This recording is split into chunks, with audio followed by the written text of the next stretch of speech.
Well, thanks for being with us as we close out a week packed with power plays, political shakeups, and people making headlines. This is The Pulse, and I'm Tara Nasher. Well, we heard they could come, and now they are here. The changes coming to the State Department, and how many people will now be out of a job, plus a new name in the race for a competitive congressional seat. Also, you've been asking us about the cuts coming to Medicaid and how it will impact you or your loved ones. Tonight, we have some answers for you. Elder Law Attorney Pat Simasko is here with what you need to know.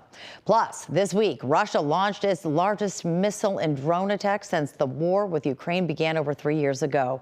Still no ceasefire, but President Trump plans to make a big announcement Monday. A warned woman who advocates for Ukrainian Americans here and overseas talks about their plight, weighs in on the push for more weapons and then what they're facing now. But we begin with the more than 1,300 State Department workers who will be out of a job. The cuts are part of the Trump administration's reorganization plan. The easiest way to break down this story is to go by the numbers. More than 1,100 of those workers are civil servants, and an additional 246 are foreign service officers with U.S. assignments. This is according to a senior department official. The separation period is 60 days for civil servants. Foreign service officers will be put on administrative leave right away for 120 days, and they'll lose their jobs after that. President Trump and Secretary of State Marco Rubio claim the cuts are a long time coming and necessary. Current and former diplomats are criticizing the move. They say the cuts will weaken U.S. influence and harm its ability to handle existing and emerging threats around the world. Well, now to those horrific floods in Texas that killed at least 120 people. We also know that more than 170 people are still considered missing. President Trump visited Central Texas today, surveying Kerrville, which is one of the hardest hit areas. He also met with grieving families, officials, and other first responders. As the desperate recovery effort keeps going, many are saying there aren't enough warning systems in place for these areas that are flood prone, and President Trump actually attacking a reporter for asking about that today. Take a listen. Families we've heard from are obviously upset because they say that those warnings, those alerts didn't go out in time, and they also say that people could have been saved. What do you say to those families? Well, I think everyone did an incredible job under the circumstances. This was, I guess Christie said, a 1 in 500, 1 in 1,000 years. And I just have admiration for the job that everybody did. There was just admiration. Only a bad person would ask a question like that, to be honest with you. I don't know who you are, but only a very evil person would ask a question like that. I think this has been heroism. This has been incredible, really, the job you've all done. It's easy to sit back and say, oh, what could have happened here or there, you know. Maybe we could have done something differently. This was a thing that has never happened before. Now, despite the floods, the Trump administration isn't backing away from pledges to shut down FEMA and return disaster response to the states. But with that said, the administration has lessened its focus on that topic after the catastrophic flooding in Texas. Well, these days, no shortage of political news, so let's pick up the pace and run through some of the other big stories we're following for you. An alarming report coming from the so-called Alligator Alcatraz compound in Florida Everglades used to detain immigrants. People held there say they found worms in their food, toilets don't flush, there's wastewater on the floor, and mosquitoes and insects everywhere. The detainees are also said to go days without showering or prescriptions, and the air conditioners abruptly shut off in blistering heat. Officials disputing those descriptions, saying it meets all required standards and is in working order. But we should point out the media has not been allowed inside the facility yet. A federal judge dressing down the Trump administration for refusing to lay out its deportation plans for this man. You'll remember Kilmar Obrego Garcia was mistakenly deported to El Salvador earlier this year. He faces charges of human smuggling, and the feds say if he's released from jail, he'll be detained and deported. The judge criticized the Trump administration for not saying where they plan to send him and if he'll get a chance to fight his deportation. And the Trump administration is suing California to block animal welfare laws. The reason? They say the laws are the reason egg prices skyrocketed. The lawsuit challenges voter initiatives passed back in 2008 and 2018 requiring all eggs sold in the state come from cage-free hens. The Trump administration says it burdens not only the state but also the country because the state plays a major role in the economy. But an animal rights group is pushing back, saying bird flu is the reason you're paying more for eggs.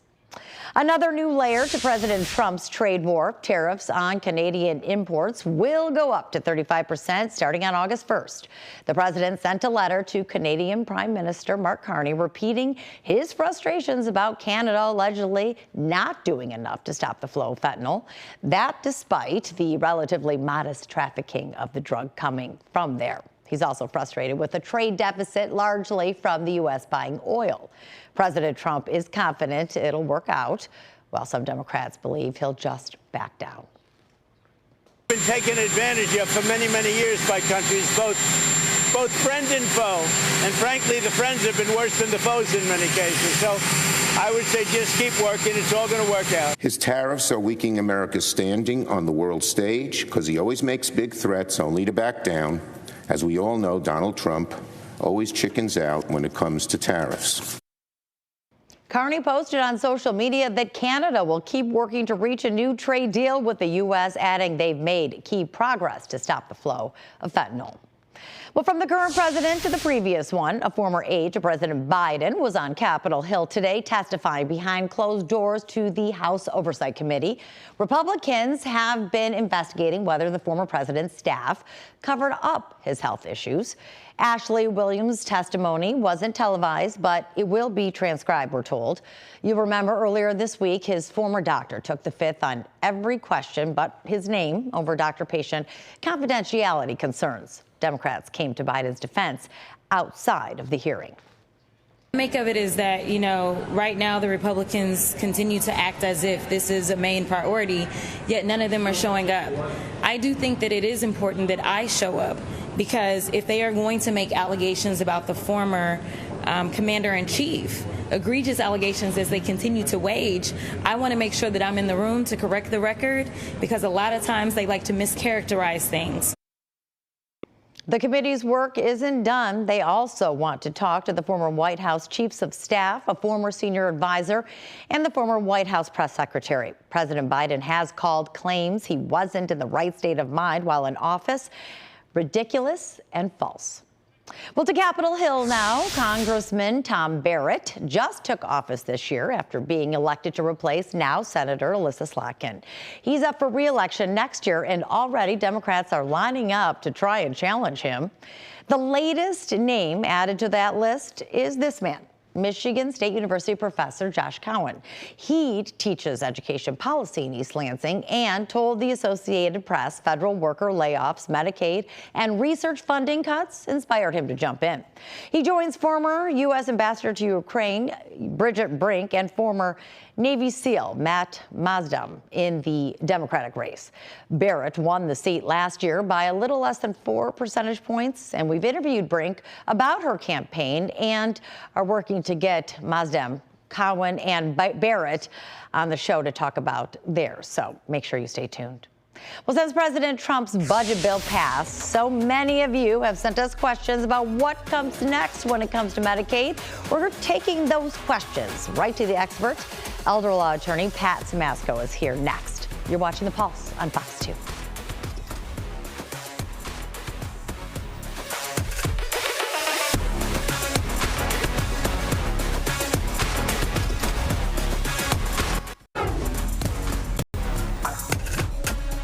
Well, back now on The Pulse, looking at all things people, power, and politics. And joining us to talk about the cuts that are coming to Medicaid and answer more of your questions, elder law attorney Pat Simasko is here with us, and always good to see you. Thanks for having me. All right. Well, this, I think, has been one of the biggest topics out of the big, beautiful bill that everybody's been concerned about. But yet, we really haven't seen any of the impact quite yet, and we won't for some time. Yeah, people will wake up on Monday, they're going to still still have their same Medicaid benefits. It's going to be phased in over time. The budget cuts are going to be phased in over time. How the money's divided up between the different Medicaid programs is going to be phased in over time. But $1 to $2 trillion is a lot of money. Yeah. When will we start to see that, and where will we see it first? I think the biggest things are going to be the hospitals and stuff, especially the rural hospitals, because they have a lot bigger population that are on Medicaid. And if people are showing up and they don't have the Medicaid benefit, they still have to give them the procedures in the emergency room. And that may mean the hospitals won't be paid. We want to get to these questions in a minute, but you know, it's funny when you look at some of the requirements now. Who is going to be the checks and balances of this when there are no federal workers? That's another big problem. It's state workers because Medicaid is in the state, but they cut the budget to the workers. And one of the requirements is that people are going to have to report twice a year versus once a year. And who the heck are they going to be reporting to? Right. And then, of course, the work requirements as well, and the hours, and who's going to keep track of that, and who the bosses are going to have some sort of, you know, that somebody's going to be slipping through the cracks. All right. Well, let's start to we have some questions. And obviously, when one person has it, we know many more viewers do as well. So we want to start with our first one. And this is from Carolyn Lynn Foster. She said, I'm disabled but receive Medicaid as my secondary insurance. I work part-time and pay $100 a month for Medicaid. Will disabled people like myself be forced to work more in order to receive Medicaid? My SSDI restricts my work hours, so I couldn't increase them even if I was able to. So one of the requirements to get a Social Security disability is to make sure that you're disabled. The requirements to get Social Security disability is a lot harder. So as a result, the Medicaid requirements of people that are able-bodied to work, she won't fit into that category. So they won't make her go work when she can't work anyway. Right. I mean, there's a lot of people who just aren't able to. But they're going to have to prove that? No, well, there's two types of Medicaid. There's Medicaid that poor people get that they can work, but they're not working. So they're saying if you're able-bodied, go work at a church or go work at a charity. Other people are disabled and they get Medicaid, they can't work. So they won't fit within that category. All right, let's go to Bill's question, this is, how will this bill, it's a bill question, this new bill affect my autistic foster son's services? All of his therapy, community mental health services, and child care are funded by Medicaid. Also, how will this affect foster and adoptive children's Medicaid funding for health care? This is from Joan Roseboom. Joan, you'll still get the benefit. Your son will still get the benefit. Autistic kids fit within that role. They will not be making him go to work. But the services that may be provided to him out in the community may be restricted. Also, they'll make sure that they report twice a year versus once a year. So the amount of services may be less, but he still will be getting the benefits that he would be entitled to. So no major changes No there. major changes. All right. Next, we're going to go with Sushma Srivastava, and she says, any federal tax on Social Security? Yeah, no, not yet. They haven't had anything on that yet. So Social Security will still be taxed the normal. It is the same way. We just might not get it till later. Well, that's another it'll talk still show. be there too. Yeah. All right, now Michelle Marie she says, will my mother be evicted from her long-term care facility? Absolutely not. There's Medicaid for nursing homes. That person will still be getting the Medicaid benefits, but there's long-term care nursing home, but there's also, it's called the waiver benefit, where there's Medicaid for assisted livings. That next people that may be trying to get the waiver benefit may be longer, harder to get into that program, but nursing homes will not be affected. For the person, the facility may be getting less money. And that's what I was going to ask. Are we going to see some of these facilities close because they're not going to be receiving the same amount of funding? We know it's what, 60 to 63%? They definitely will be cutting back on the services that will be provided. They have to meet the requirements to care for the person. The facility may not be kept up as much. There may not be those other benefits. That it's going to be tough. And we know that some of those facilities struggle as it is right now, and they're understaffed. And that one, it seems like that could be the toughest. Yeah, and then which means the private pay people will be going up on this side of it. So they have to pay for it. So they'll be getting it from this hand to pay for that hand. And then it's also going, it's going to cost more, though, for people, and it's because there's not going to be funding, right? Someone said in my office the other day, if you're getting old, you better be really, really rich or really, really poor. It's that in the middle, it's a tough one. I feel like that should be a billboard. Okay, let's go with our last question. Dawn Custer-Finazzo, she says, I have a 30-year-old disabled adult son who receives both Medicare and Medicaid. The way I read this, he won't be affected since he's not an able-bodied person to work. Is this true? Let's go with that question first. Yes, it's true. They will not make him go work. All right, second question. I work part-time since a lot of time is taking care of my son. I am a single 57-year-old woman eligible for Medicaid myself since I'm primarily my son's caretaker. How will this affect me? She seems like she fits right in the wheelhouse where she should be getting the same benefits. He should be getting the same Medicaid, but the benefits may be restricted. They're getting to daycare may not be there or transportation. So there may be a tightening of the belt. There's only one pie and there's only so many slices. So if they're going to take it from here then give it there, they just have to figure it out yet. And we just don't know. Well, and that's the thing. If I'm watching this right now and I'm worried about my benefits, where do I go to be able to get the correct information? Simasko Law. I love it. All right. Thanks so much, Pat, for joining us and really clearing up some things for everyone at home as well. Appreciate it. All right. We're turning our attention now to the war in Ukraine. Next on The Pulse, no ceasefire, but the U.S. is getting weapons to Ukraine again. The middleman in these transfers, plus a Ukrainian American who will talk about the impact on the people back home and what is needed now more than ever. The Pulse is back in 3 minutes.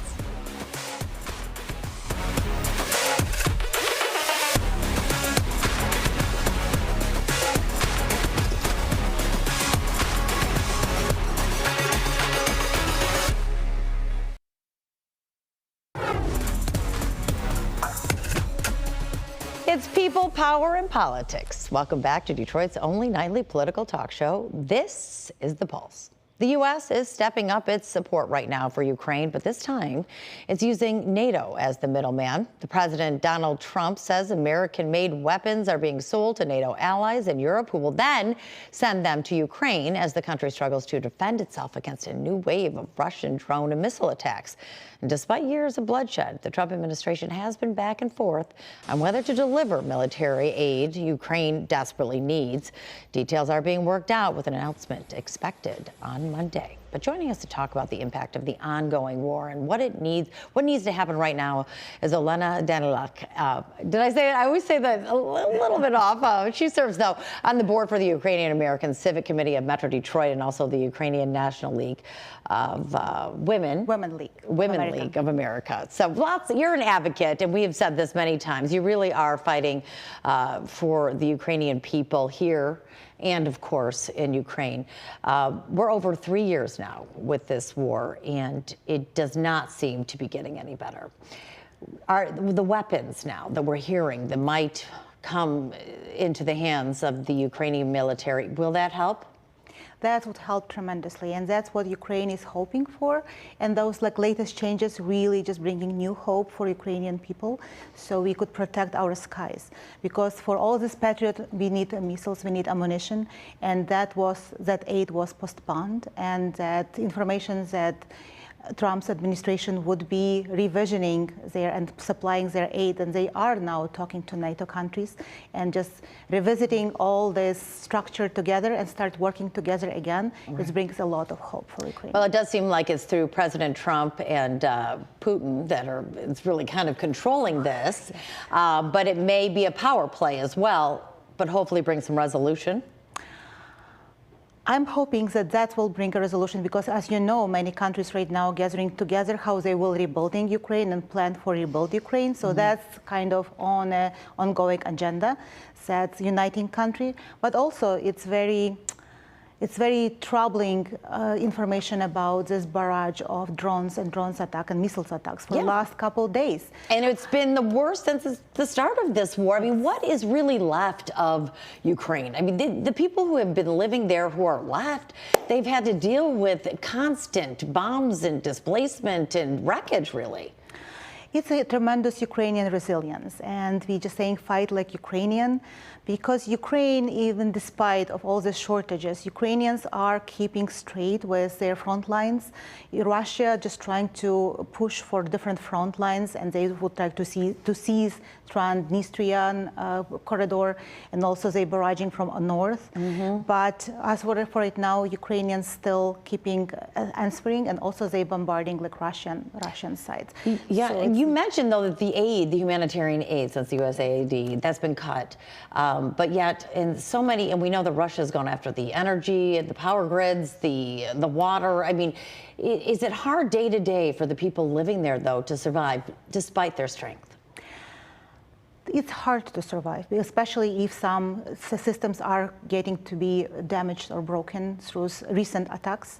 So Ukraine is preparing for a winter time. So we need to provide specific supplies and humanitarian crisis, looking for humanitarian crisis for over winter. But as you know, 10 million of Ukrainians are displaced. Around 4 million displaced internally, and around 6 million are in other countries. So I'm thank you for everyone who housing Ukrainians and accommodate Ukrainians. But also it's a huge demand on Europe and those countries who hosting Ukrainians. So we would love to see some light in the end of corridor, and also that all countries again will make a decision about frozen assets, Russian frozen assets. They will put some embargo on oil, specifically on the countries who are still buying oil and pay Russia for this war. So I think it's very important also to take a look for humanitarian crisis and energy crisis in Ukraine, and be prepared right now to help them to get over winter. And I know that if people want to donate, you did say earlier today the Ukrainian National Women's League of America, people can donate there as well. But in the meantime, there's a lot of Ukrainian people who came here to America when this all happened. Are they in jeopardy now with the big, beautiful bill and the deportation being strengthened, though we know that a lot of those allowing them to be here has been removed right now? Have we seen anybody been forced out because of that? Ukrainians never have been categorized as a refugee, so it's sponsorship program. Okay. So under that program, we had packages which have been stopped. Those packages are stopped since September 30th, 2024, because those aid was included in this general aid for Ukraine. But still, some programs, those people who have been enrolled in those programs, they still have some small help. But also, it's the most important is right to work. So, and when person just stand up on their legs, and sponsor will support on start, so they are happy just to move forward. But this program also lasted only for 2 years, so we just don't know how farther it would be going and how much longer they could. We have a few seconds left, though. What do you think it's going to take to get a ceasefire to end this war and bring the Ukrainian people back? I think all countries, NATO countries, all European countries has to come up with decision that they have to prosecute Russia, and they have to cut off all supplies, all monetary support, and gas and oil. So that would help Ukraine to win. That's the only way. All right. Well, we thank you. You have to save Ukraine. I know, and you have to keep you're keeping your advocacy for all the Ukrainian people, and I know it's appreciated. Thank you so much for joining us, though, Elena. Thank you so much, and thank you everyone for supporting Ukraine. Thank you. Well, that is the Pulse for tonight. Thank you so much for joining us. I'm Taryn Asher. Have a great weekend. Thank you.